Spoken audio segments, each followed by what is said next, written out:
संसद का बजट सत्र कल से शुरू होने वाला है और इसकी शुरुआत राष्ट्रपति के अभिभाषण और आर्थिक सर्वेक्षण की रिपोर्ट से होगी। कोरोना संकट के मद्देनजर लोगों को इस बार बजट से बहुत उम्मीदें हैं। विपक्ष ने भी सरकार को घेरने की पूरी तैयारी कर ली है। संसद का बजट सत्र होगा शुरू।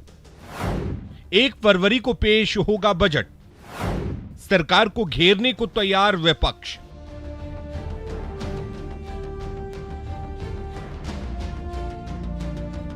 कोरोना संकट के बीच मोदी सरकार अपना 10वां बजट 1 फरवरी को पेश करने वाली है, लेकिन इससे पहले केंद्रीय वित्त मंत्री निर्मला सीतारमण देश की आर्थिक सेहत की रिपोर्ट सदन में रखने वाली है। बजट सत्र की शुरुआत राष्ट्रपति रामनाथ कोविंद के अभिभाषण से होगी। संसद के दोनों सदनों को सेंट्रल हॉल से राष्ट्रपति रामनाथ कोविंद संबोधित करेंगे। केंद्रीय वित्त मंत्री निर्मला सीतारमण आर्थिक सर्वेक्षण 2021-22 को पेश करेंगी। आर्थिक सर्वेक्षण में पिछले 1 साल की अर्थव्यवस्था की पूरी जानकारी होगी। बजट सत्र के पहले 2 दिनों के दौरान शून्यकाल और प्रश्नकाल नहीं होगा। कोरोना संकट के मद्देनजर दोनों सदनों की बैठकें भी अलग अलग समय पर होंगी। इस बार बजट सत्र ऐसे समय में हो रहा है जब 5 राज्यों उत्तर प्रदेश, उत्तराखंड, गोवा, पंजाब और मणिपुर में विधानसभा चुनाव होने वाले हैं। ऐसे में विपक्ष पेगासस, लद्दाख में चीनी घुसपैठ, कोरोना प्रभावित परिवारों के लिए राहत पैकेज, महंगाई, बेरोजगारी और किसानों से जुड़े मुद्दों के जरिए सरकार को घेरने की तैयारी में है। हर साल की तरह इस बार भी लोगों को बजट से काफी उम्मीदें हैं। कोरोना संकट के बीच इस बार के बजट में इकोनॉमी को बूस्टर डोज देने के लिए कदम उठाए जा सकते हैं, जिसमें आयकर में 80C के तहत छूट को 1.5 लाख से बढ़ाकर 2 लाख करने, इलेक्ट्रिक वाहनों के उपकरणों को सस्ता करने, डिजिटल एसेट को लेकर मजबूत ढांचा तैयार करने, प्राइवेट सेक्टर में कर्मचारी कल्याण को प्रोत्साहित करने, किसानों की आय दोगुना करने के लक्ष्य पर आगे बढ़ने और रेलवे बजट में नई रेलगाड़ियों और सुविधाओं को बढ़ाने का ऐलान संभव है। इस बार भी ये पेपरलेस बजट होने वाला है। वित्त मंत्री निर्मला सीतारमण टैबलेट के जरिए बजट पेश करेंगी और इसे मोबाइल ऐप से पढ़ा और डाउनलोड किया जा सकेगा। Bureau report, news 18 network.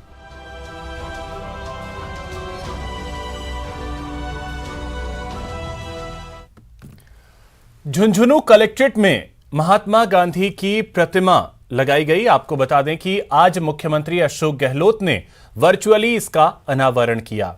मुख्यमंत्री अशोक गहलोत ने सीएमआर से वीडियो कॉन्फ्रेंसिंग के जरिए इस कार्यक्रम में हिस्सा लिया।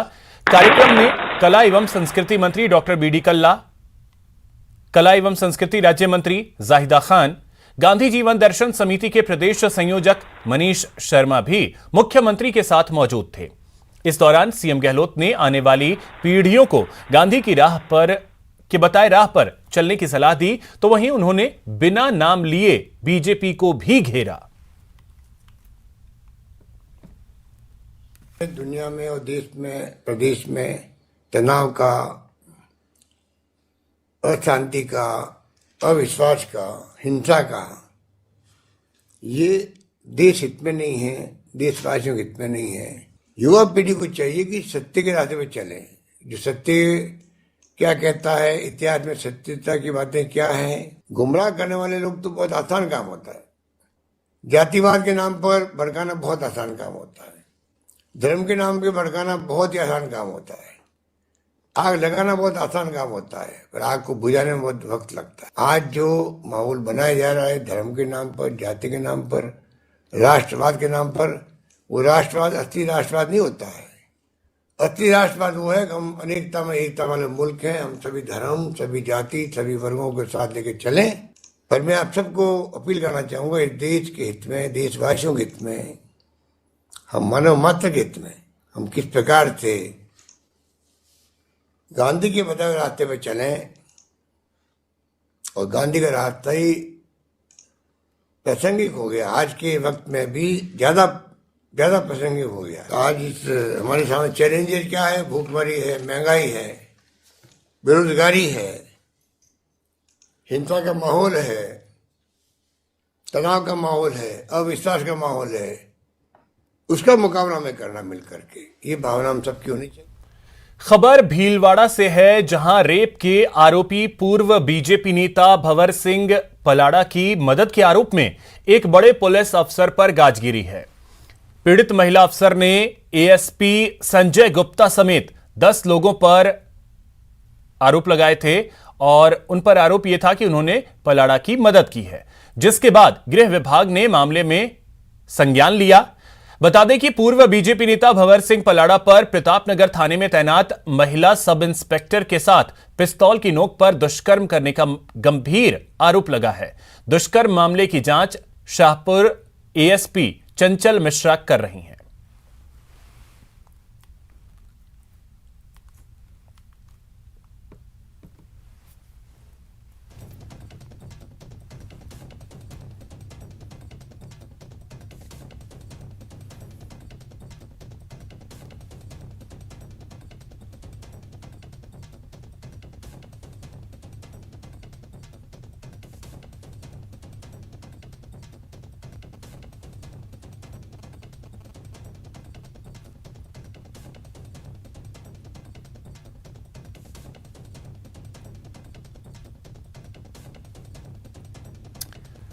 देखिए, ये आदेश जारी किए गए हैं एएसपी पर आरोपी पूर्व बीजेपी नेता के सहयोग का आरोप है।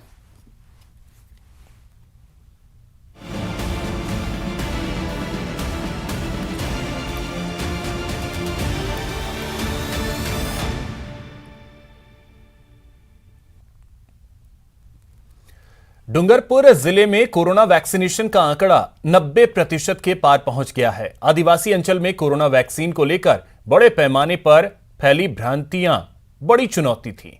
इन सब के बीच इस आंकड़े तक पहुंचने में चिकित्सा विभाग को जागरूकता कार्यक्रम चलाने के अलावा कई जतन करने पड़े।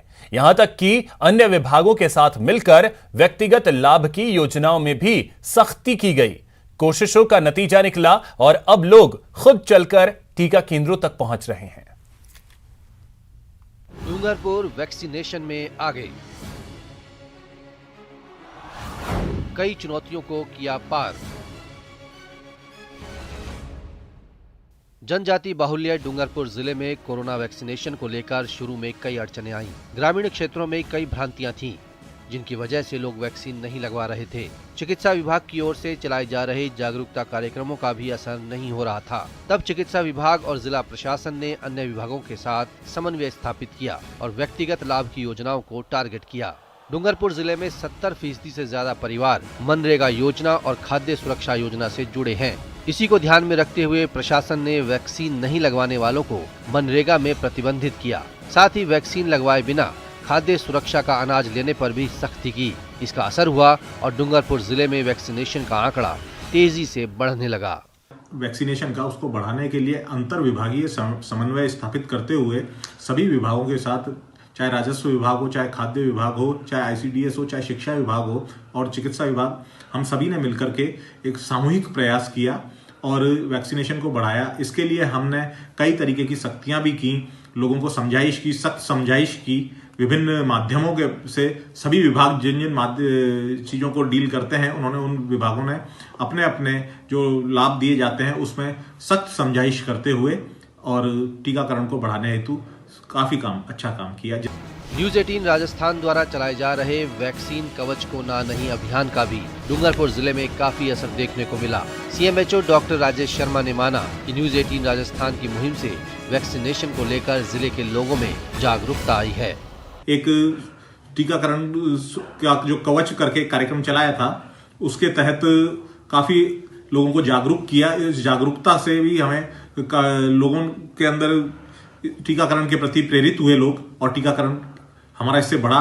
हम इस कार्यक्रम की जो इस चैनल के द्वारा चलाए जा रहे हैं भूरी भूरी प्रशंसा सराहना करते हैं। डूंगरपुर जिले में कोरोना वैक्सीनेशन को बढ़ाने के लिए चिकित्सा विभाग की समझाइश और सख्ती कारगर साबित हुई। जिले में 18 साल से ज्यादा उम्र के 80% लोगों का टीकाकरण हो चुका है। 18 साल से कम उम्र वर्ग में भी वैक्सीनेशन का आंकड़ा 85% तक पहुंच गया है। अब विभाग अभियान चलाकर 100% वैक्सीनेशन का लक्ष्य हासिल करने की ओर बढ़ रहा है। न्यूज 18 राजस्थान के लिए डूंगरपुर से जयेश पवार की रिपोर्ट। यहां रुकेंगे एक छोटे से ब्रेक के लिए।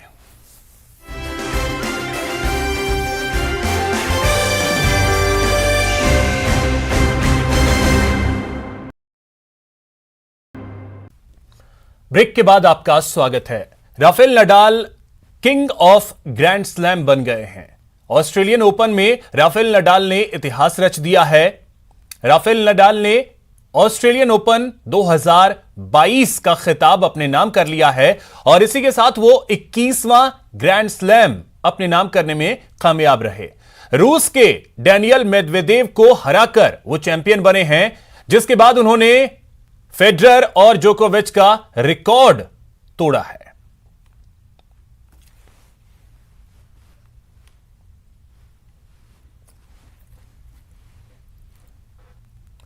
और चलिए अब देखते हैं क्राइम टॉप 10।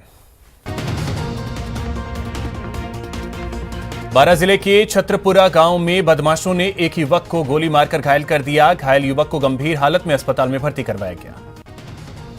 राजसमंद जिले में पुलिस ने संजीवनी क्रेडिट कोऑपरेटिव सोसाइटी में निवेशकों के रुपए हड़प कर धोखाधड़ी करने पर सोसाइटी के सीईओ को धोखाधड़ी के आरोप में गिरफ्तार किया। नागौर जिले में माइनिंग विभाग की चेकपोस्ट पर शनिवार देर रात जमकर बवाल हुआ, जिसके बाद माइनिंग करने वाले बजरी रॉयल्टी ठेकेदार के 2 गुट शराब के नशे में आपस में भिड़ गए। बीकानेर के खाजूवाला क्षेत्र में वन विभाग की टीम ने अवैध रूप से लकड़ियों का परिवहन करते हुए एक आरोपी को गिरफ्तार किया।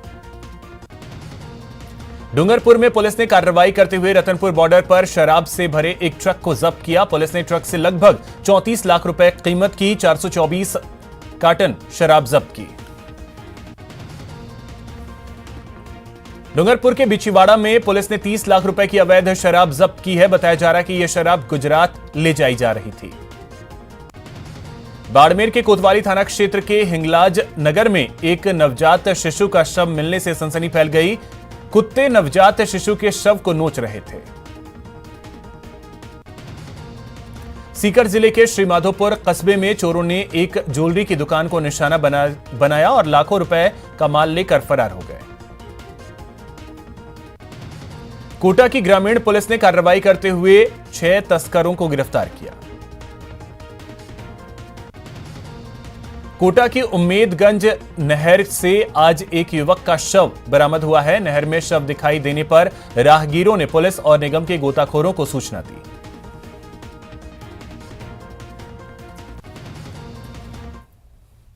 तो फिलहाल इस बुलेटिन में इतना ही। नमस्कार।